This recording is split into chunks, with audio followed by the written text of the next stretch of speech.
नमस्कार दोस्तों, स्वागत है आपका आज के राजस्थान के मुख्य समाचारों में।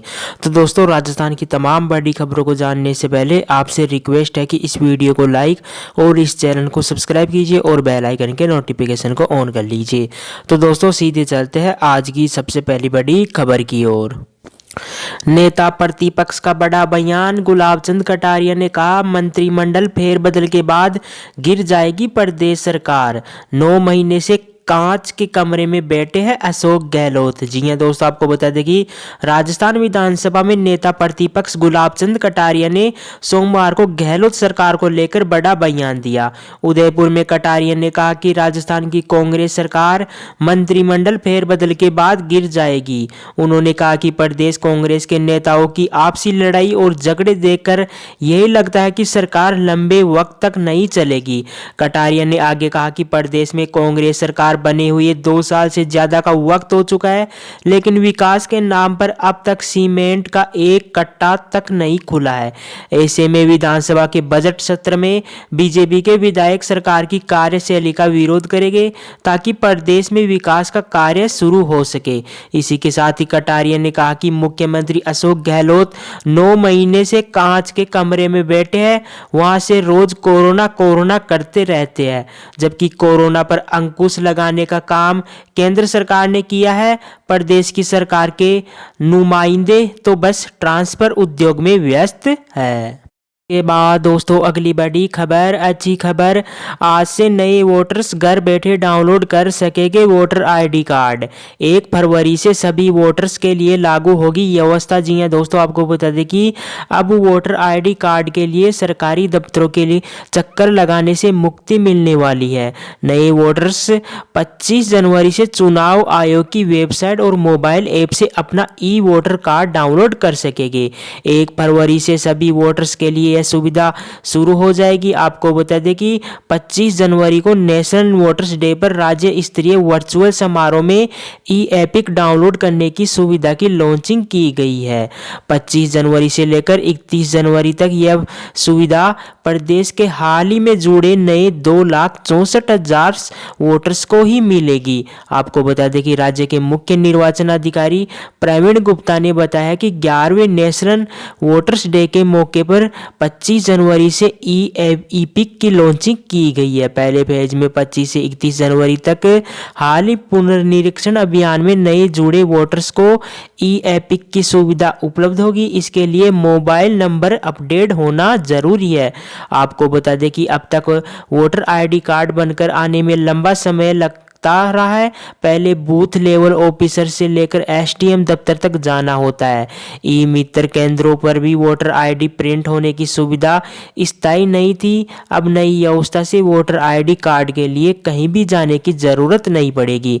अगर आपका नाम वोटर लिस्ट में है तो आप घर बैठे चुनाव आयोग की वोटर सर्विस वेबसाइट और मोबाइल ऐप के जरिए आसानी से डाउनलोड कर सकते हैं।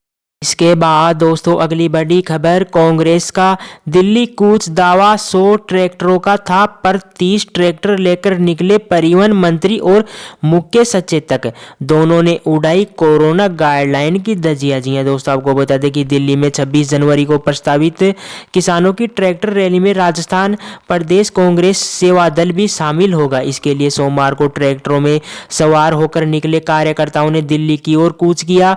जयपुर में सेवा दल कार्यालय से निकाली इस ट्रैक्टर रैली में परिवहन मंत्री प्रताप सिंह खाचरियावास ने खुद ट्रैक्टर चलाया और उनके साथ मुख्य सचेतक महेश जोशी भी बैठे।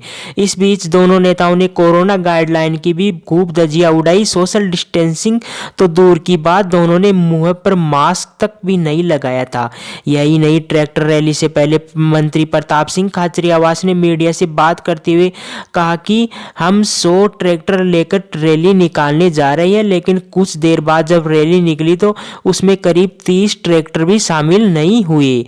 वहीं रैली में मीडिया से बात करते हुए खाचरियावास ने कहा कि केंद्र सरकार कोरोना काल में किसानों को बर्बाद करने वाला ये बिल लेकर आई है। कांग्रेस उसका पूरी जोर से विरोध करेगी, क्योंकि ये बिल देश का माहौल बिगाड़ रहा है। यही कारण है कि आज मजबूरन किसान इतने लंबे समय से आंदोलन कर रहे हैं।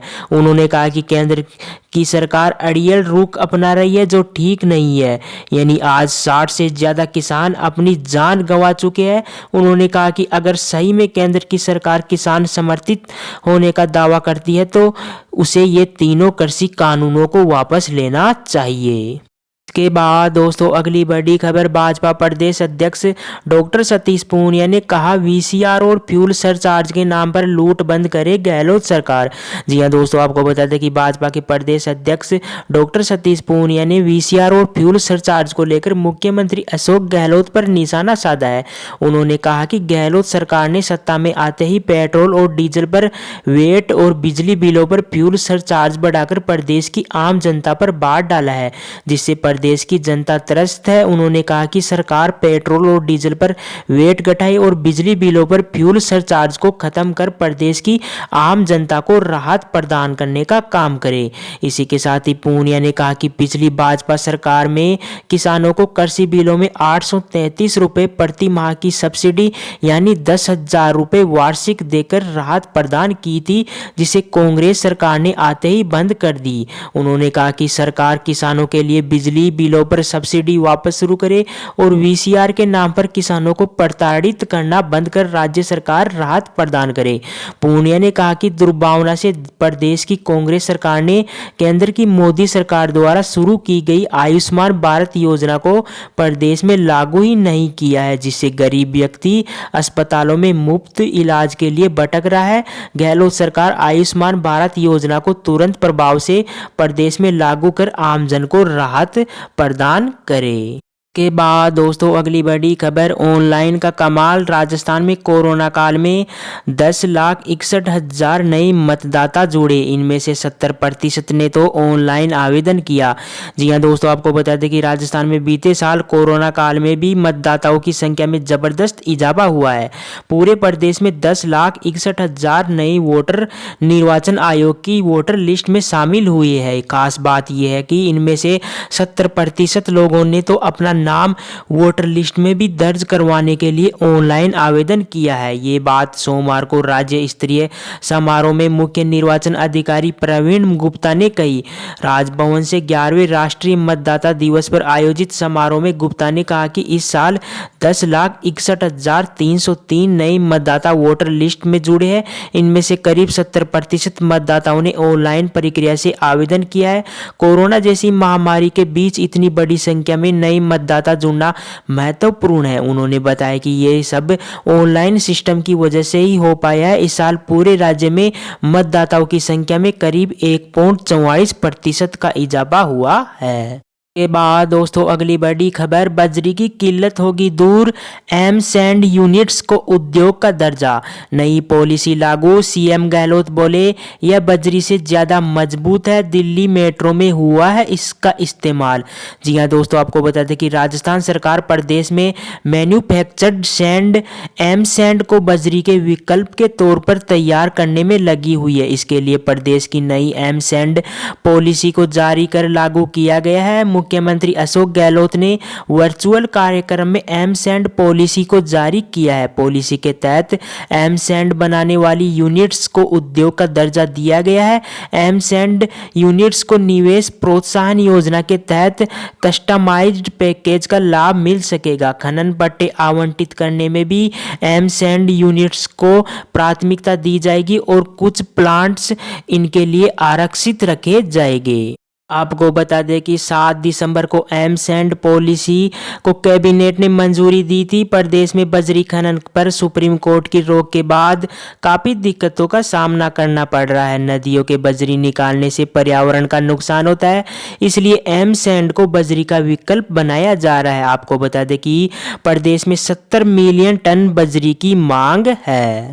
के बाद दोस्तों अगली बड़ी खबर, ज्वेलरी ग्रुप में जीएसटी चोरी की आशंका। डीजीजीआई ने भी शुरू की जांच, 3 एजेंसियों का सिल्वर आर्ट समूह पर शिकंजा। जी हां दोस्तों, आपको बता दें कि ज्वेलरी ग्रुप सिल्वर आर्ट में इनकम टैक्स रेड सामने आए दस्तावेजों और अघोषित आय मामले में ज्वेलर ग्रुप पर अब जांच एजेंसियों का घेरा बढ़ता ही जा रहा है। आयकर विभाग और पुलिस के बाद अब director general of GST intelligence DGGI ने भी जांच का फैसला किया है। डीजीजीआई ने जीएसटी चोरी की आशंका को देखते हुए जांच शुरू की है। आपको बता दें कि सिल्वर आर्ट ग्रुप के यहाँ इनकम टैक्स रेड में 700 करोड़ से ज्यादा की अघोषित आय मिल चुकी है। आयकर विभाग गुप्त सुरंग से मिले दस्तावेजों की अब भी जांच कर रहा है। अब यह ग्रुप 3 बड़ी एजेंसियों की जांच के दायरे में है। ज्वेलर समूह के यहाँ मिली गुप्त सुरंग में लॉकर्स को अभी खोला जाना है। लॉकर्स खोले जाने के बाद और ज्यादा दस्तावेज और कीमती सामग्री मिलने के आसार है।